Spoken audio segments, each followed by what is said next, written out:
répondent du tac au tac. Quand il y a quelque chose partout, on n'a pas le même problème que... On a vu ça dans un pays voisin où certains ont refusé d'aller en voiture, il fallait qu'on les amène en hélicoptère et tout. Ici, on n'a pas ce problème. À chaque fois, même quand il y a eu les grandes attaques d'envergure, le même jour, le lendemain, le ministre de l'Intérieur ou le ministre de la Justice s'est déplacé pour être dans la zone. Et ça, je peux vous donner des milliers de cas. Ça, c'est vraiment des gens qui... déplacé parfois. Le président, il s'est déplacé Mais oui, bon, même pas. Je parle de même avant. Il y a eu des attaques à Inates, à Chinagoder, mais le même jour, le président était ministre de l'Intérieur, il s'est rendu là-bas. La solution n'est pas forcément le tout militaire. Il faut aussi envisager ce canal de négociation avec certains. S'ils ont des revendications, quelles qu'elles soient, on est prêt à discuter. C'est vraiment dans ce cadre-là. Et en plus, il y a beaucoup d'émissaires, le président a beaucoup d'émissaires dans la zone qui sont en train de faire un travail. Et on remarque qu'il y a une certaine accalmie relative dans la région depuis que ce processus a été entamé.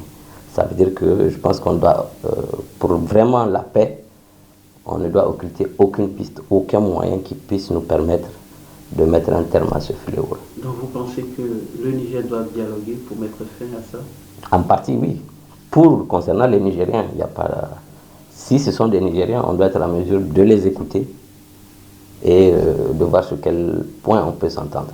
C'est une partie de la solution, mais ce n'est pas toute la solution. Certains acteurs disent que tout ce qu'ils méritent, ces gens, c'est qu'on les écrase et qu'on en finisse. Ah mais oui, mais si c'était possible, on allait le faire il y a longtemps.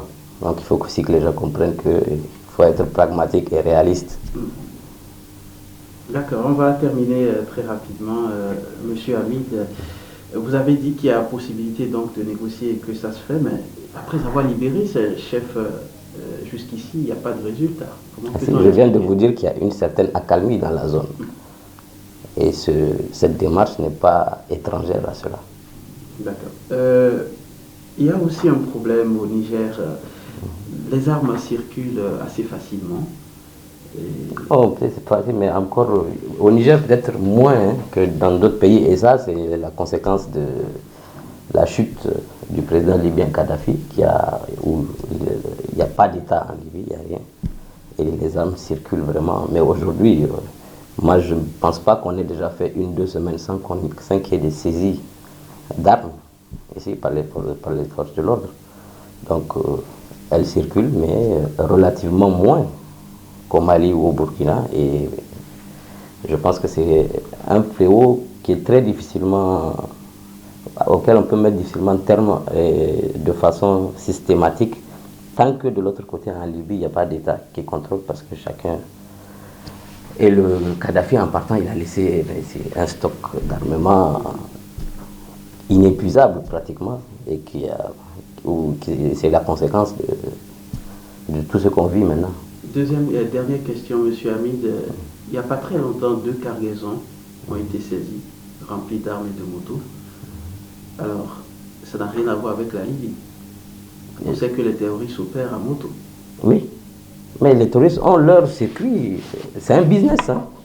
Aujourd'hui, nous, on a attrapé des Nigériens qui leur vendent du carburant, qui leur vendent des motos. On les a attrapés, c'est connu de tout le monde.